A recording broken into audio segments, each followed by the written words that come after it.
Okay then, so it's been a long time since I've done one of these, but what can I say? Dude's been busy.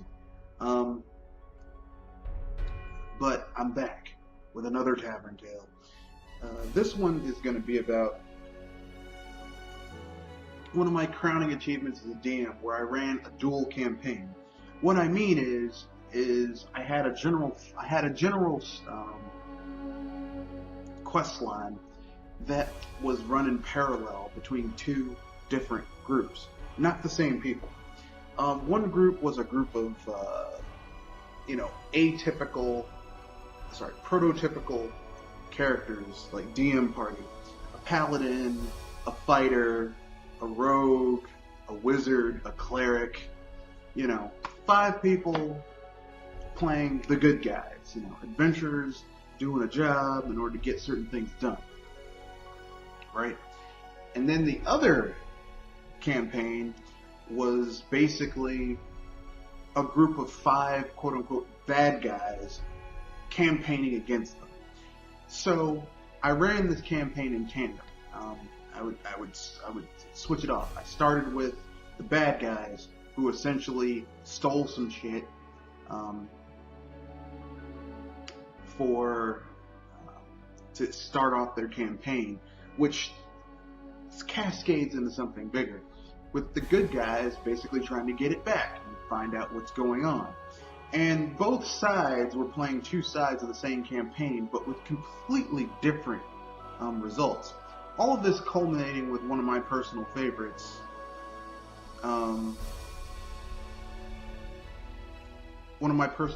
encounters, where essentially the bad guys, the party of atypical villains, a a blackguard rogue who assassin slash henchman, an evil wizard, a dark paladin, typical. Man, these are some tough bad guys. All of them essentially friggin' are in a situation where they have to fight the good guys, and I actually had them fight against each other with die rolls, and they got wiped the fuck out by the good guys. So we're going to talk about,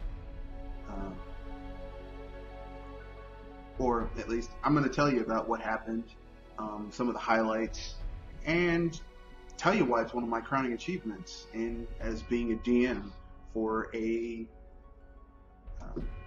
pen and paper RPG. This was D&D 3. So let's get to it. Cut. So here's the setup. We were playing a custom campaign. Well, it was based off an existing campaign, but I customized it. Essentially, there's this wizard who essentially wants to become a lich, but he doesn't want to go through the conventional means. So he basically changes the lich transformation ritual and adds some demonic aspect to it, making it a little less, how can I put this, lichy, if you will. So essentially, this guy essentially does this. However, this happens in the timeline of the campaign 50 years earlier. He was stopped by a group of magic users and heroes. They managed to mess up his ritual, so he dies. But this guy is a wizard, and wizard's all about preparation and all that type of fun jazz. So he's got a backup plan. His backup plan is that he's essentially created a pseudo phylactery, but it's not a phylactery, where his soul can reside. And he's going to rebuild a body and do it all over again once his enemies have perished. And the way he's going to rebuild his body is essentially he's going to have one of his servants who outlives him is going to essentially go and create, if you will, is going to create this how can I put this this potion which is kind of like a drug slash steroid that makes you more powerful, stronger, faster. The problem is that it's highly addictive, and once you take it, like after about 24 to 48 hours, you transform into a demonic creature, which wreaks lots of havoc, killing people, eating people, maiming people. If you survive, you get infected, you transform into one of these, but it's okay. They only stay viable for about 12 hours. But after that, they die. And the energy, the life force, the soul energy that was in that being is transferred into another spot where his body's being prepared. So essentially, the bad guys steal this phylactery and start everything in motion. And the good guys in tandem are trying to figure out what's going on. So the campaign is meant to be not so much, okay, we have to stop this evil wizard from coming back, although that's a part of it, but also to see which is better, good guys or bad guys. And it basically devolved into a exercise in D&D tropes. I loved it. So with that being said, let me set the scene for you. So the campaign was running as per usual.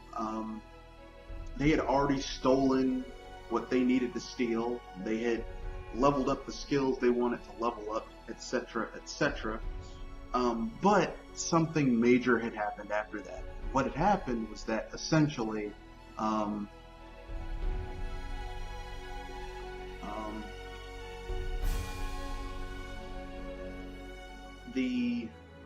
check my notes.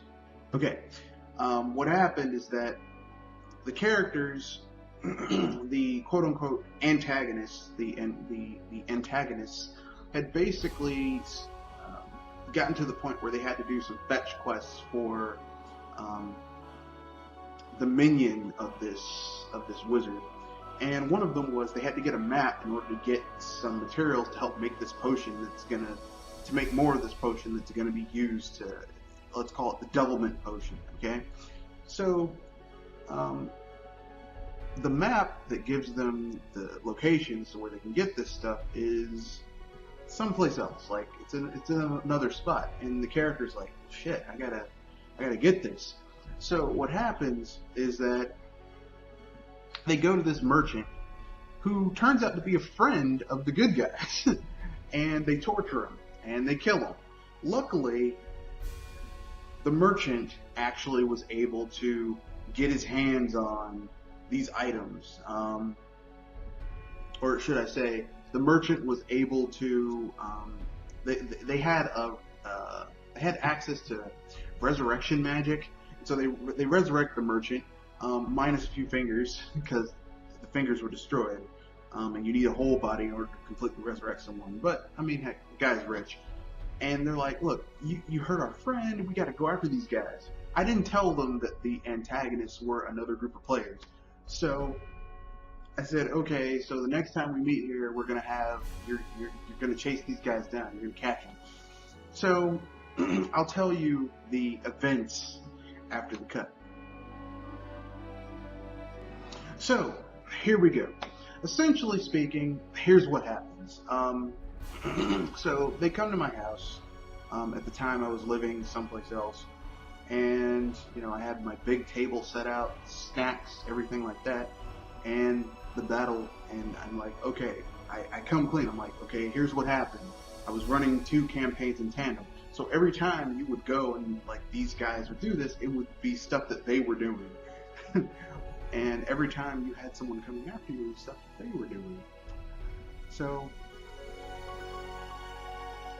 what I did is had everyone sit down, and I'm like, okay, this is in tandem, and they run, and basically through the campaign they wind up in confrontation with each other, and the fight begins. And it was in this confrontation between the 2 characters where they're rolling die and trying to take each other out that I realized that good guys really have an edge, especially paladins. Oh, they're cheap. So this paladin essentially followed like a god who was essentially like really good for fighting against magic users. So this guy's using anti-magic stuff. He's just destroying. I mean, he messes up the dark paladin's power set, their evil wizard's power set.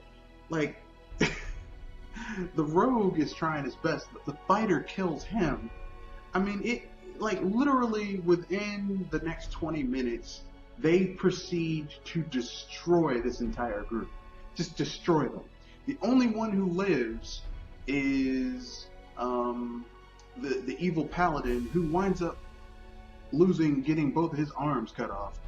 But because he's basically half undead, you know, the torso, his legs are still kicking.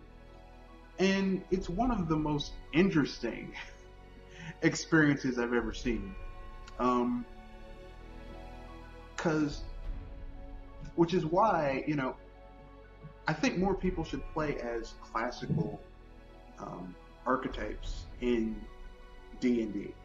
You know, your paladins, your wizards, your stuff like that. Yeah, it's cool doing different things, but you can't beat a good old-fashioned good guy.